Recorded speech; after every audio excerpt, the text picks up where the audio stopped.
साथ में परमात्मा ने दो पुड़िया दी हैं जिनका रंग एक जैसा है। एक पुड़िया का नाम बुद्धि और दूसरे का नाम दिल है। पर जैसे ही तुम संसार में आए, संसार को सुख पाने के लिए तुमने जब बुद्धि का और दिल का यूज किया तो दिल तुमने दे दिया संसार को और बुद्धि दे दी परमात्मा को। इसीलिए तुम बीमार पड़े हो, स्वस्थ नहीं अस्वस्थ पड़े हो, चिंता में पड़े हो, क्लेश में पड़े हो, ईर्ष्या में पड़े हो, जलन में पड़े हो, टेंशन में पड़े हो, बूढ़ापे में पड़े हो, कृमित होते जा रहे हो, क्रेडिट होते जा रहे हो, थकते चले जा रहे हो, व्याकुल होते जा रहे हो, स्वरूप बिगड़ गया तुम्हारा।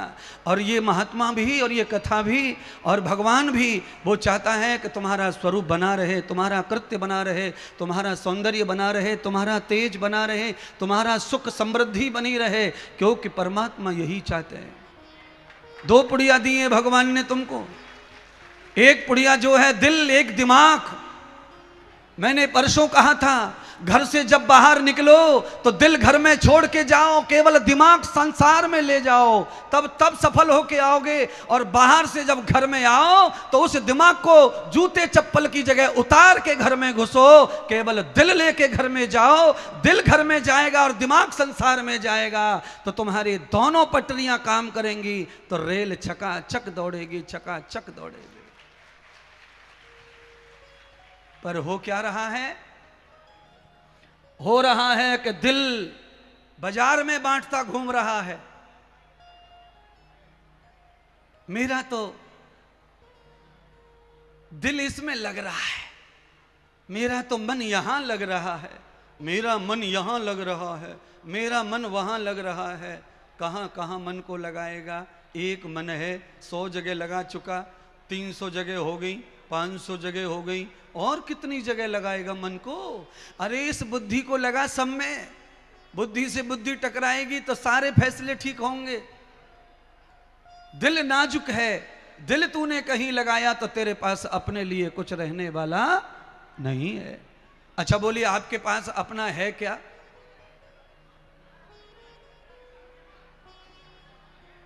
आ जाइए, कथा के पास आइए। यशोदा मैया ने गलती कर दी, दिल लगा दिया नाचने में और दिमाग लगा दिया भगवान में। आ गया संकट, छोरा के ऊपर आक्रमण कर दिया कंस के राक्षसन ने। संकटासुर नाम का राक्षस आया, गाड़ी के ऊपर हमला कर दिया। वो तो ब्रह्म थे, परमात्मा थे, बचा लिया अपने आप को। कोई और बालक होता तो क्या होता? यही मैं समझाने का प्रयत्न कर रहा हूं तुमको। दिल भगवान से हटाया और नाचने में लगाया मैया ने कि आज नाच लूं, रत जगो कर लूं। छोरा को पालना का पूजन भयो है, आज छोरा को नामकरण रखो है, छोरा को तगा बंध्यो है, तो भजन गीत गारी गा लूं, आनंद कर लूं। आनंद खूब करो, कौन कहता है आनंद मत करो? पर मैं कहना चाहता हूं, नाचते समय भी भगवान का ही ध्यान होना चाहिए, तो नाच अश्लील नहीं बनता। अगर नाचते समय भगवान का ध्यान नहीं है, धर्म का ध्यान नहीं है, तो वही नाच अश्लील हो जाएगा। नाचे तो कृष्ण भी थे, नाची तो राधा भी थी, नाचे तो गोपी थे, नाचे तो महाप्रभु चैतन्य थे, नाचे तो पाद बल्लभ थे। कौन नहीं नाचा? शंकर भगवान नाचने वाले ही देवता हैं, नाचे सब हैं। नाचना तो भगवान की भक्ति है, पर अश्लील नाच रहे हो कि भगवान का नाच रहे हो, ये तो तुम पर ही निर्भर करता है। किसी भी गाने पे अच्छा नाच सकते हैं। मैं तो स्वयं भी नाचने का शौक रखता हूं। समय आया, समय मिला तो मैं कहीं भी नाच लेता हूं। अभी भी, आज भी नाच लेता हूं। मुझे कोई शक नहीं, नाचने में कोई डर नहीं है, कोई संशय नहीं है। जीवन में आनंद बटोरना है धर्म के साथ, तो आप कैसे भी बटोर लो, कहीं से भी बटोर लो, प्रभु तो प्रसन्न ही है।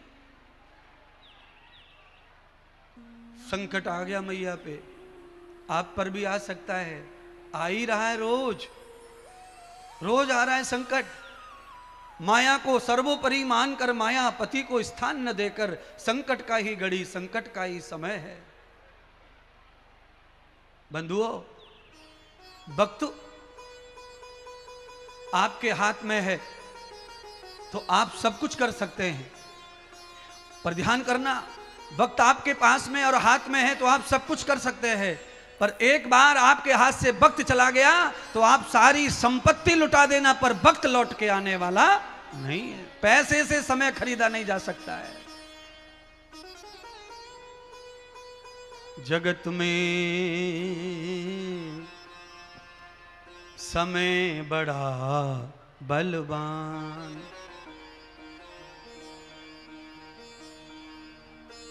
सत्यवत। आप एक राजा का नाम जानते होंगे, उस राजा का नाम है सत्यवादी हरिश्चंद्र। हरिश्चंद्र की कथाएं भी आपने सुनी होंगी।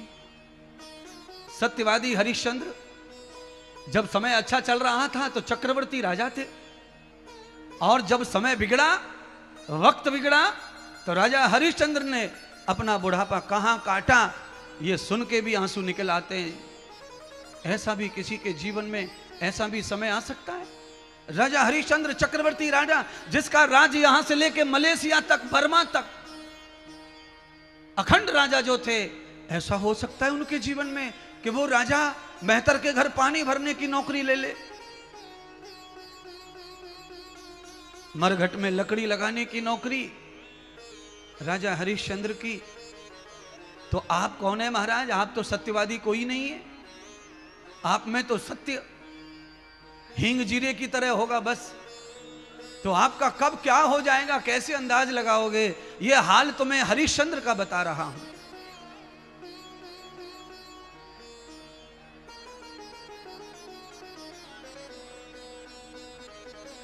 रावण के पास में 1 लाख बेटा, 1.25 लाख नाती।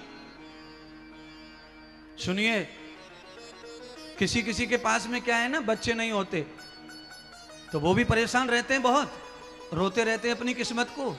और अड़ोसी पड़ोसी तो हैं ही दुष्ट, वो तो छोड़ते नहीं ऐसी औरत को और पिता को। जिसके औरत के बालक नहीं हुआ तो उसको बड़ा तायने मारते हैं, बड़ा तायने मारते, बड़ा तायने मारते हैं। अब मैं उनको बताना चाहता हूं, यहां भी कोई बैठे हो तो सुन लो, किसी भी व्यक्ति को बालक नहीं है, औलाद नहीं है, उससे कोई फर्क नहीं पड़ता है। क्यों नहीं फर्क पड़ता है? क्योंकि रावण को 1 लाख बेटा थे, धृतराष्ट्र को 100 पुत्र थे, पर जब वक्त बिगड़ता है तो एक भी औलाद रह जाती नहीं है। इसलिए कुछ फर्क नहीं पड़ता है। दयानंद को बेटा नहीं है, विवेकानंद को औलाद नहीं है, आज तक नाम नहीं डूब रहा है। 250 साल दयानंद जी को हो गए, विवेकानंद जी को भी हो गए 125 साल, आज तक नाम नहीं डूब रहा है। जितने बड़े चौराहे बनते चले जा रहे हैं, उनकी फोटो तस्वीर लगती चली जा रही है। दयानंद मार्ग, विवेकानंद मार्ग, दयानंद धर्मशाला, विवेकानंद हॉस्पिटल। और तुम औलाद में, संसार में चाहे जितनी तृष्णा लगा लो, तुम्हारे नाम से कोई दुकान भी खुलेगी कि नहीं खुलेगी पता नहीं। इसीलिए यश व्यक्ति का अपना होता है, ना किसी का होता, वो किसी का नहीं होता है। परिवार का यश, बेटे से यश मिलता, परिवार से यश मिलता तो सारे जगत को मिल गया होता। इसलिए पुत्र के लिए मैया ने आनंद उत्सव मनाया, आनंद में झूम गई और उसी पुत्र को बाहर कर दिया तो संकट आ गया। पर ये पुत्र वो पुत्र नहीं है सामान्य, ये तो ब्रह्म है, परमात्मा है। ये तो केवल मानव की लीला कर रहा है, मानव को ये शिक्षा दे रहा है। अरे मानव, ये शिक्षा है, ये संदेश है मेरा। ये मंच पर मैं कला कर रहा हूं, आज बच्चा बन करके अपना पार्ट निभा रहा हूं, एक्टिंग कर रहा हूं मैं बच्चे की। इस एक्टिंग को सब करो।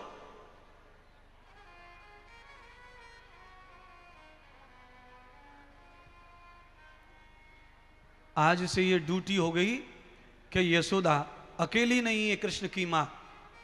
जिन जिन गोपियों ने कृष्ण को जन्म पाने के लिए, यशोदा के लिए व्रत किए, जप किए, भजन किए, सारी औरतों ने अपनी ड्यूटी लगा ली कि रात में हम रहेंगे, दिन में तू रहेगी, तू रहेगी।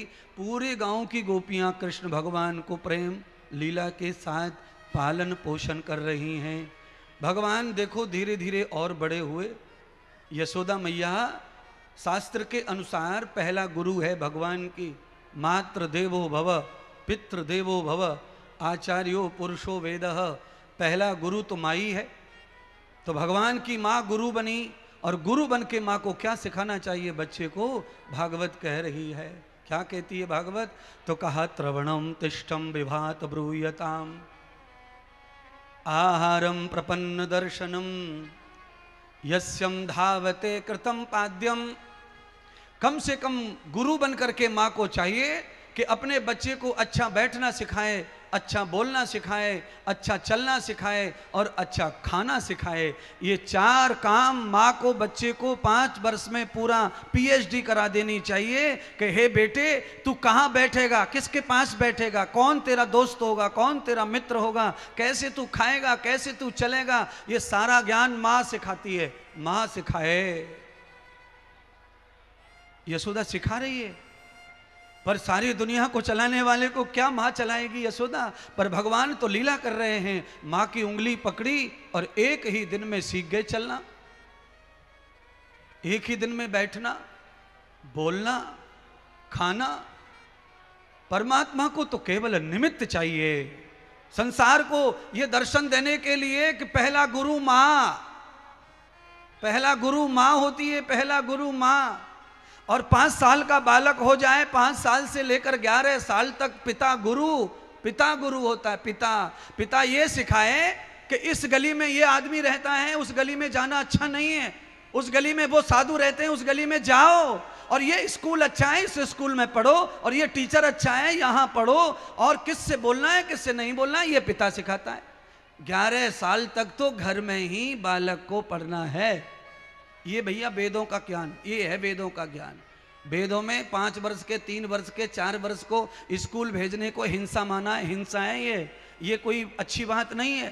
3 साल का बच्चा डाल दियो बस में, 4 साल का बच्चा डाल दियो बस में, कपड़े पहना के जा पढ़ के आ।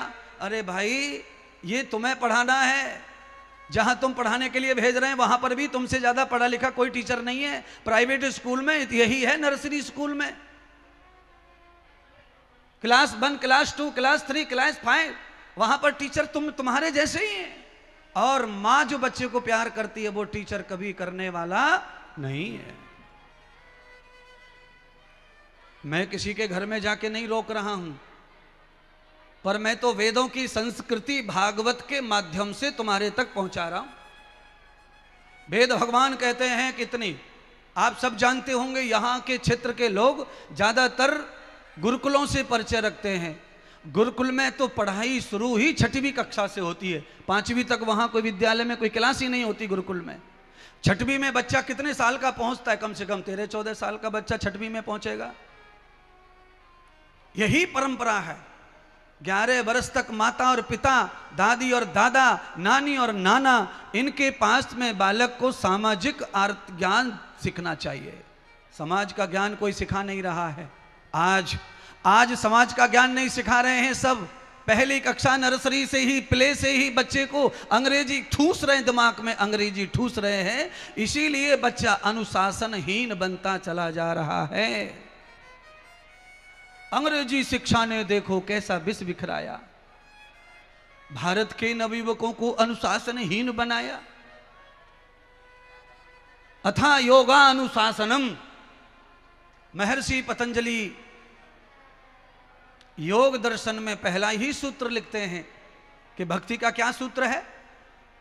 तपस्वी बनना है, योगी, ब्रह्मचारी, महात्मा, ज्ञानी बनना है, अर्थ का स्वामी बनना है, धनपति बनना है, यशपति बनना है।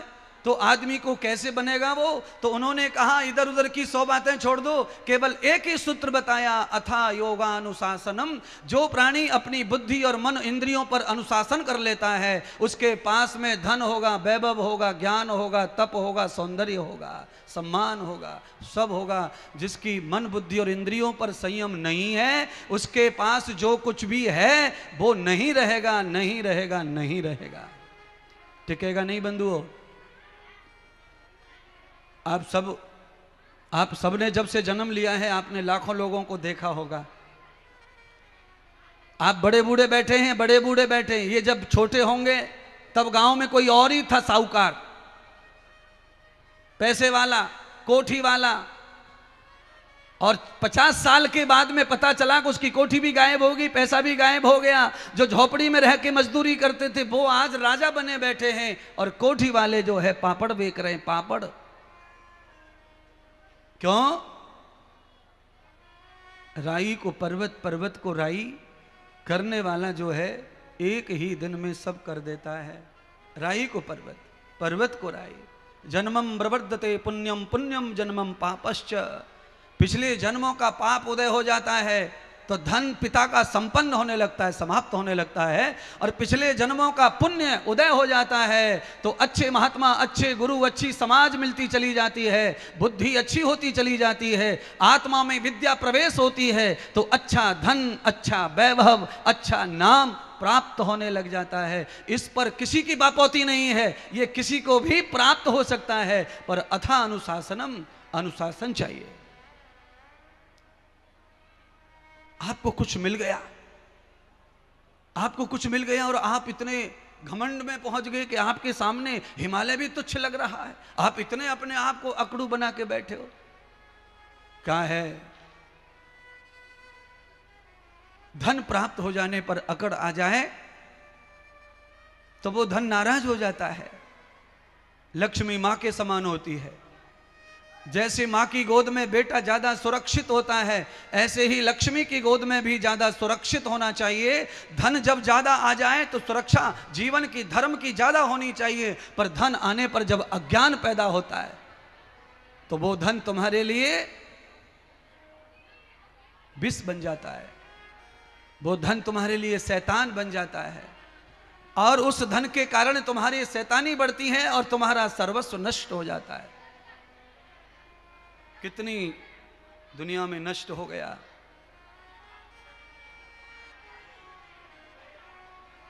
प्यारे बंधुओं, आवाज कम करियो पानी के साथ साथ। पानी बांटने वालों, पानी पिलाना अच्छी बात है, संसार में इससे पाप कम होते प्याऊ लगाने से, पर कथा में विघ्न डालने से पाप बढ़ते हैं। दोनों पे ध्यान दे के चलो।